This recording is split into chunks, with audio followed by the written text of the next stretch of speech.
by Mr. Matthew Bailey of Bailey Family Funeral Homes in Connecticut. Matt is president of the Bailey Family Funeral Homes, and he is a fourth generation of the Bailey Family to Service community.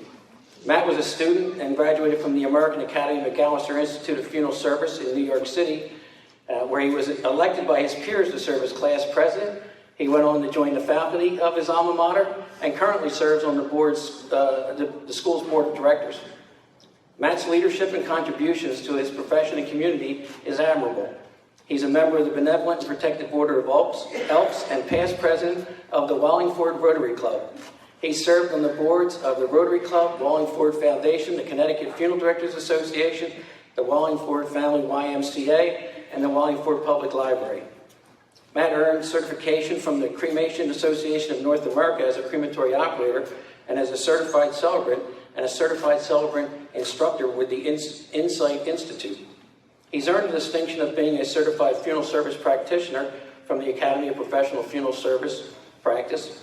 Matt has served as a mentor with the NFDA Meet the Mentors program, and in 2021, the American Funeral Director magazine named him Funeral Director of the Year.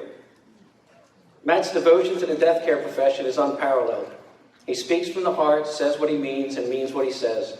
I'm incredibly proud to call Matt my friend and ask you to help me welcome Mr. Matthew Bailey.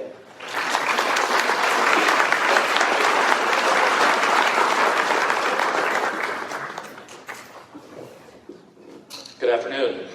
Good afternoon. President Lechner, members of the faculty and staff, members of the board, family, friends, and guests, member of the Cincinnati class of Mortuary Sciences fall class of 2022. It's an honor to be with you all today. I offer you my sincere congratulations as we take time today to recognize all of your hard work and to celebrate your graduation. You are right to be proud of the accomplishment. In the 1950s, the renowned American journalist Edward R. Murrow hosted a radio program entitled This I Believe. It has been described by saying, each day, Americans gathered by their radios to hear compelling essays from the likes of Eleanor Roosevelt, Jackie Robinson, Helen Keller, and Harry Truman, as well as corporate leaders, cab drivers, scientists, and secretaries. Anyone able to distill into a few minutes the guiding principles by which they lived. These essayist words brought comfort and inspiration to a country worried about the Cold War, McCarthyism, and racial division. The vision was introduced by the late Edward R. Murrow himself with these words: "We hardly need to be reminded that we are living in an age of confusion. A lot of us have traded in our beliefs for bitterness and cynicism, or for a heavy package of despair, or even a quivering portion of hysteria. Opinions can be picked up cheap in the marketplace, while such commodities as courage and fortitude and faith are in alarmingly short supply." His words seem as true today as they did in 1951. Therefore, after being so honored by the invitation to share some thoughts with you all today on your commencement from the Cincinnati College of Mortuary Science, I thought carefully about what I wanted to say, what I thought would be worth sharing. I decided to take this opportunity to talk with you today about what I believe in. I believe in funeral service. I ask you to take a moment to think about that statement. I believe in funeral service. I ask you to reflect on those words because I hope you will note that believe is a verb. When we believe in something, we hold it dear. It is part of our heart. It is fundamental to our existence. We embrace it and it guides us in how we act and what we do. It becomes a part of our identity. We all may believe in different things: liberty, freedom, joy, hard work, devotion, family, God, faith, equality, country, justice. Belief is essential. We all need something to believe in. I believe in funeral service. I believe in funeral service because as a profession, we set an example for a better way, for how the world can be. When it is 2 o'clock in the morning and someone is experiencing the most difficult moment of their life, and they need to decide who to call, it is the funeral director. And the funeral director responds. She doesn't ask what the decedent's race is, how they worshipped, who they loved, what their political affiliation might have been, their physical ability. their country of origin, or their native tongue. He doesn't focus on the things that so much of society tells us is important or uses to divide us. We don't worry about that in funeral service. We simply respond. We see a fellow human in need. We get dressed, and we respond by offering our help. I believe in funeral service because I know to the core of my being that providing people with the opportunity to say goodbye is an essential part of the first steps of a healthy grief journey. In my 20 years of serving families, I have heard the pain in the voices of those who didn't have or take that opportunity to do what they needed to do when a loved one died. I've also heard the gratitude of countless families who experienced the power of seeing their loved one, paying tribute, and honoring a life. My friend and colleague, Glenda Stansberry, allows me to join her in training funeral celebrants. CCMS distinguishes itself among the mortuary science programs in this country as one of the few schools that actually graduates certified celebrants, and I honor and recognize you for that. One of the things that she often talks about in our trainings is how she's a fan of the show Hoarders. She says she likes it because it makes her clean her house. But she's also quick to point out that the people in that show are not just lazy. It's not that they don't like chores. You hear it over and over and over again. I was fine until. I was fine until I lost my boy. I was fine until the diagnosis. I was fine until the chaplain knocked on my door. I was fine until the abuse started. I was fine until the second deployment. I was fine until. We live in a land of unresolved grief, and it has led to a lot of walking wounded people in our midst. Sometimes it leads to addiction, or broken relationships, or hoarding, or suicide. It often leads to so much hurt. We don't do what we do out of an effort to make money, or because we like pretty caskets and urns. We do it because it's essential. We do it because helping people start their grief journey the right way can literally be life-saving. This work is so very important, and I'm thrilled that you have made it a commitment yourself to join myself and our colleagues in it.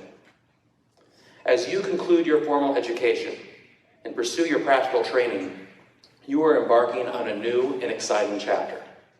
Certainly, as graduates of such a fine school, your faculty has provided you with essential knowledge that will help you begin. Thinking back to my own experience when I was in your position, I was astounded by how much learning I still had to do. I still feel that way all these years later. I hope I never change that mindset, and I would encourage you to embrace it as well. Never think you know it all. Find mentors. Seek out people who are smarter than you. Ask questions of old-timers and new voices alike. Don't be afraid to challenge yourself by exploring perspectives that are different than your own. Never confuse your natural desire to serve families with a misguided belief that you should abdicate your role as a professional. You will see things, learn things, and know things that the average person will not.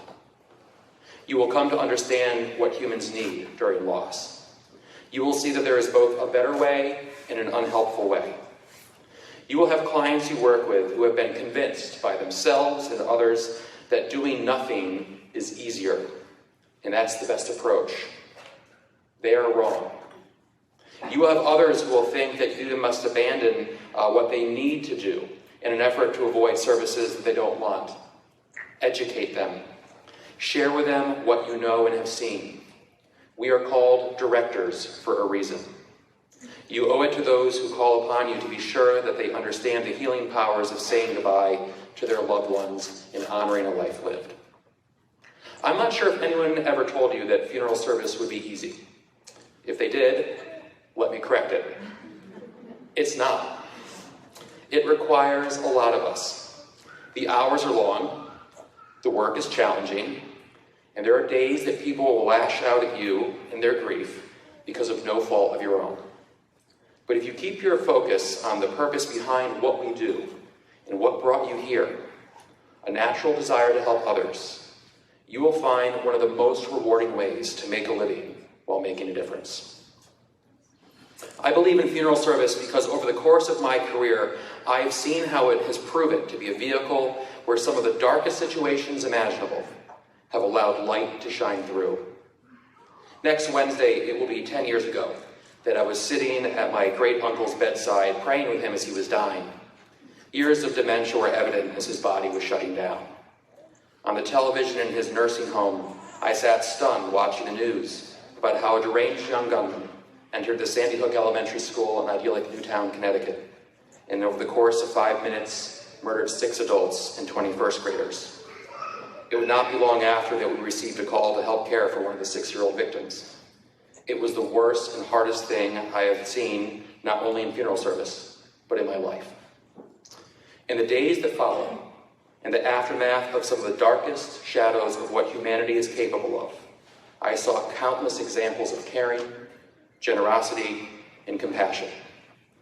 There was the man who drove up from the southern part of the state and just wanted to help. He spotted us and began to make countless trips carrying easels, stanchions, flower stands, podiums, and other equipment into the church to set up for the visitation. There were the hundreds of police officers who came to the community providing security and escorts. There were so many vendors who donated caskets, bulbs, urns, print materials, limousines, and so much more. There were the funeral directors from all over the state who came to volunteer in any way they could and help in any capacity. In those dark hours, the countless acts of kindness, demonstrations of love, and willingness to help all provided light and hope. Of course, not all death will be of such tragic origins. Thankfully, most are not. But every loss is of immeasurable consequence to those who experience it, and your influence is important beyond measure. In every case, as the author Doug Manning reminds us, there is great power in your presence. Your guidance has the potential to change the trajectory of a person's life. Always remember that every interaction you have as a funeral director is a sacred moment. Your decisions can help or hurt more than you may ever fully realize or understand. I believe in funeral service, but I know for funeral service to achieve all that it can, it requires us to ask much of ourselves as we pursue this vocation. It requires us to be people of compassion and empathy. It requires us to think about new ways to meet the needs of contemporary families. It requires us to make personal sacrifices, to be present, and to undertake burdens on their behalf that they would rather not. It requires us to continually learn and sharpen our skills that we use in the prep room and the arrangement room. You can succeed on this path. Your faculty gathered here believes in you. Your family and friends believe in you. And I do too. So as you commence from this gathering today, ask yourselves what kind of practitioners you want to be. Ask yourselves what you believe in. Somewhere tonight, a man will hold the hand of his wife of 7 decades and watch her take her last breath. There are parents who have spent years hoping for a medical miracle who will be forced to accept the hard truth that it did not come. There are children who tried again and again to help their dad struggling with addiction, who will find they have no more chances. They need us. Let's not let them down. My friends, the challenges are great and the stakes are high. The world needs funeral service. The world needs you. I believe that we can make a difference. I believe we can change our world. I believe in funeral service. So let's get to work. Thank you.